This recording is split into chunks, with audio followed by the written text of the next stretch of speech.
Hello, welcome to F1 2020 ranked mode. I'm in Montreal today and starting in P4. And I have a pretty good getaway and someone jumped at the start and drove straight through me. Someone off the track right there already. Struggling for traction and a huge drift, as you can see. That was beautiful. It was awesome to see. And now battling with another person, as you can see on my left here. He has a rainbow livery. I can just pass him right there. And I'm now ahead of him nicely. So I'm in P4 at the moment, but someone ahead of me jumped at the start, so he will have a drive-through penalty, of course, so that's great. That start was okay, now stay alert for threats around you. Okay, down to the hairpin, and that pink car seems to have lost traction.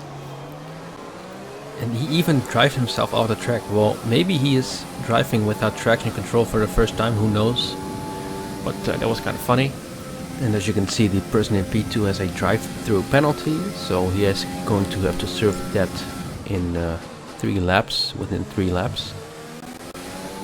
Okay, now heading into lap 2. As the person behind me actually closes up already. So he's even within a second of me. And you know, my sector 1 is pretty decent, so I can get him off of me for the time being anyway. You know, this track is very comes down to DRS very much. You're very vulnerable for DRS, which I'm not a huge fan of, but and you can't really race on the track either, so you know, it's just about surviving pretty much. Which, you know, is kind of fun, I guess. It's a fun challenge. Very much comes down to ERS management. A weird thing about this track is that I only get the 50-meter brake marker, as you can see right here. There should also be 100 and 150. I only have this in ranked mode. In time trial I do get all of them, but this is pretty weird, and I'm now getting past the person in P2 because he's serving the drive-through penalty. Now use DRS. DRS now available. But yeah, that's pretty weird. But anyway, the car behind, yeah, he's kind of close behind, and he's going to get DRS.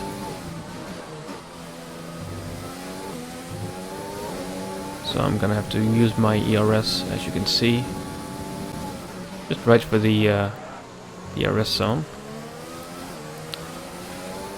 And it works pretty well, because I'm getting ahead of him.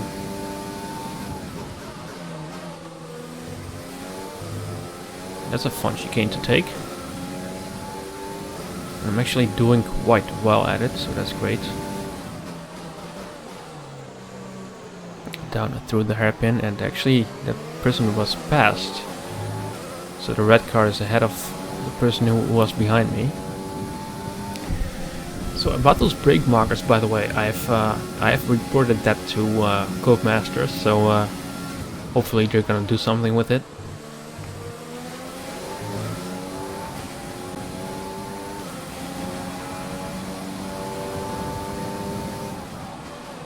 And again, the red car. Now he's really, really close to me, so see if I can maintain my position.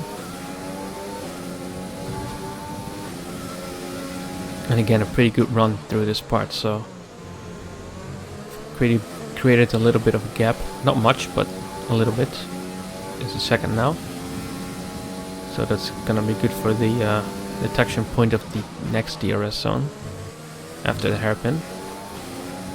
So actually at this point I should have used ERS, because that would have cleared me a second from the car behind, but too late now. It really comes down to hundredths of a second, and he does get ERS now. Having a good exit here. Nice. And immediately on the ERS. And blue flags. That's kind of interesting in a 5-lap race. And again, this is just the AI. This is your final lap of the race.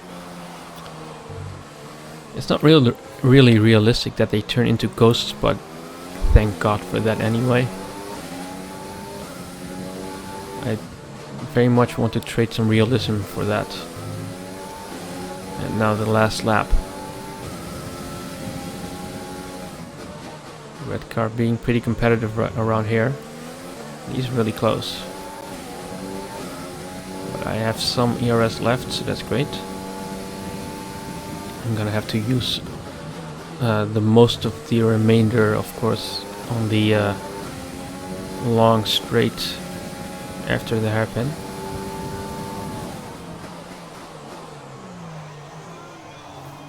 A little bit of a lock. Some oversteer. But still having a pretty decent exit, luckily. Drive straight through. Brake a little bit before the 50 meters. And we finish P2. Yeah, that was a fun race. Thanks for watching.